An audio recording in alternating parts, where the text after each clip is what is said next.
Buonasera a tutti e benvenuti al Nautoscopio. Noi siamo il laboratorio Saccardi e siamo quattro ragazzi. In questo momento siamo due perché due sono fuggiti da qualche parte. Presenteremo praticamente il nostro ultimo lavoro. Noi siamo quattro artisti e abbiamo fatto questo carretto siciliano e adesso il mio collega Vincenzo del Suddetto Lab vi spiegherà un po' il progetto.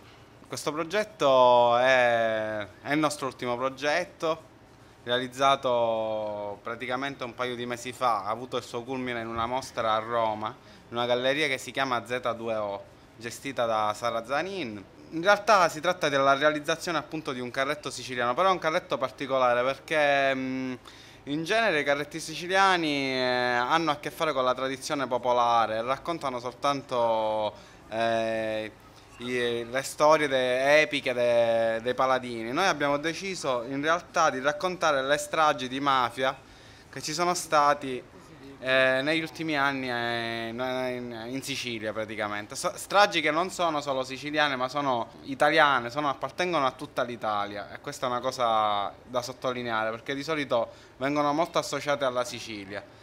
È stato un lavoro che è durato un anno. Abbiamo imparato a dipingere i carretti siciliani. Il carretto è interamente realizzato in bianco e nero e vengono raffigurate appunto le scene delle stragi, da Portella della Ginestra fino all'ultima, la strage di Via D'Amelio.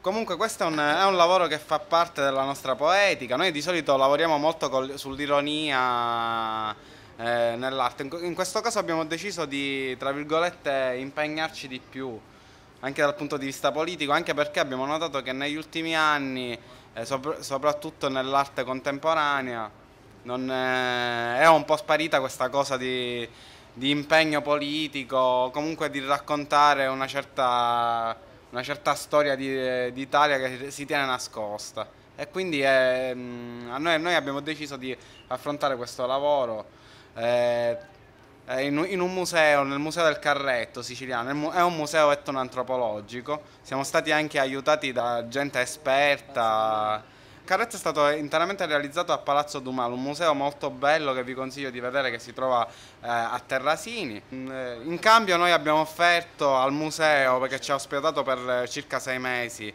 dei workshop che parlavano appunto di arte contemporanea a dei ragazzi di scuole medie e anche superiori. Ora lascio la parola al mio collega. Niente, praticamente noi abbiamo fatto questo carretto al Palazzo Daumale che ci ha ospitato in cambio di questi workshop. Abbiamo realizzato il carretto e alla fine abbiamo portato in giro il carretto nelle scuole che sono venute a trovarci durante la realizzazione.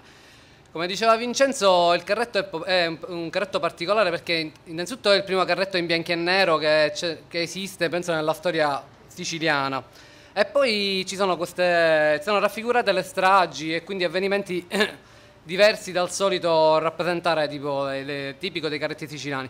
In più è pieno di simboli massonici, soprattutto perché legati alle stragi, ma anche è ricco di simboli magici esoterici.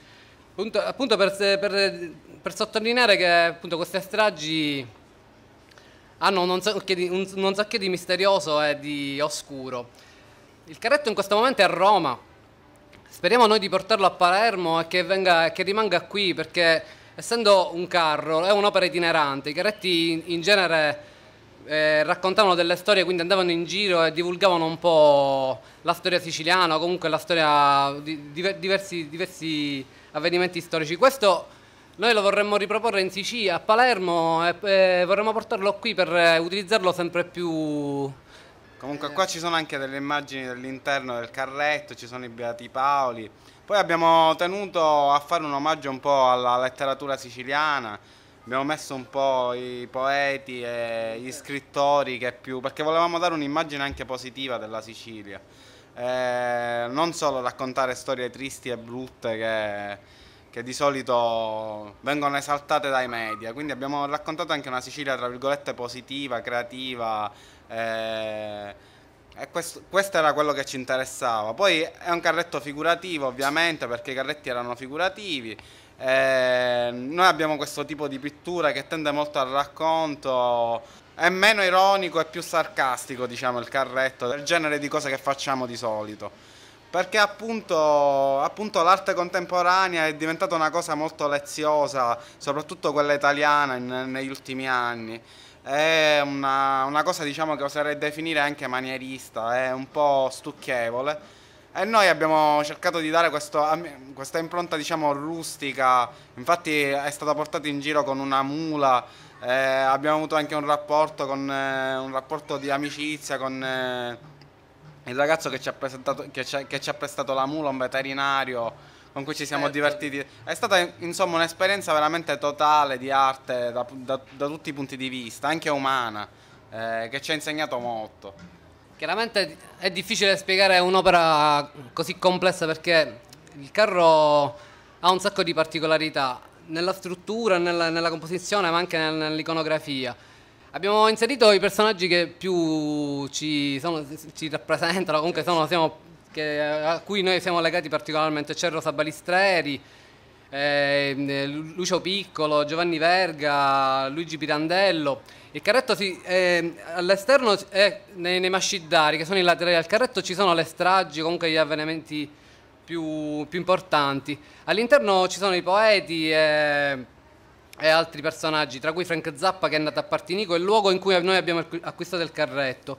Noi praticamente tutto questo lavoro l'abbiamo fatto nel territorio tra Cinisi e Terrasini, nei luoghi in cui praticamente si sono svolti alcuni degli avvenimenti che abbiamo ripreso nel carretto.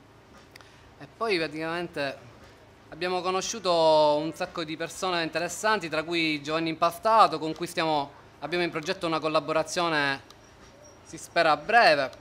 E poi praticamente stiamo realizzando una collettiva come ultimo lavoro a casa di Tano Badalamenti, il boss di Cinisi. Questa casa praticamente, che tutti voi conoscete dai 100 Passi, è stata assegnata alla Giovanni Impastato e alla sua famiglia. Quindi aspettiamo però praticamente che il comune di Cinisi dia le autorizzazioni per fare una mostra collettiva di cui noi stiamo curando. E poi come ultimo progetto abbiamo di fare una mostra personale di Gaspare Mutolo alla Galleria Zelle di Federico Lupo. E poi niente, aspettiamo magari una nuova strage per fare nuovi quadri. Qui ci sono le foto di quando abbiamo portato il carretto in giro tra Cinisi e Terrasini. Ovviamente quella della strage era una battuta, perché a noi non interessa che ci siano nuove stragi. Poi comunque scusateci perché noi non siamo bravi a parlare, cerchiamo di essere più bravi a dipingere e siamo scarsi anche in quello. Diciamo che è il nautoscopio che ci mette un po' di soggezione. Comunque vi ringraziamo e basta, chiudiamo qui. Avete qualche domanda? Noi vi ascoltiamo. Possiamo chiudere allora. Lasciamo così.